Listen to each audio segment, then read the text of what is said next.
સુરતમાં પાપ છુપાવવા કાળજુ કંપાવતી ઘટના. કતારગામ વિસ્તારમાં માનવતાને શર્મસાર કરતી એક ઘટના. કચરાના ઢગલામાંથી પ્લાસ્ટિકની ફાટેલી થેલીમાં એક દિવસનું મૃત નવજાત શિશુ મળી આવ્યું હતું.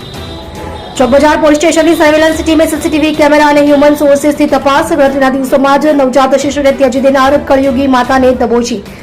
સંતાનો મોટા થઈ ગયા હોવાથી ગર્ભ રાખવો શરમજનક લાગ્યો. તેને સમાજમાં ભયંકર બદનામીનો ડર સતાવી રહ્યો હતો.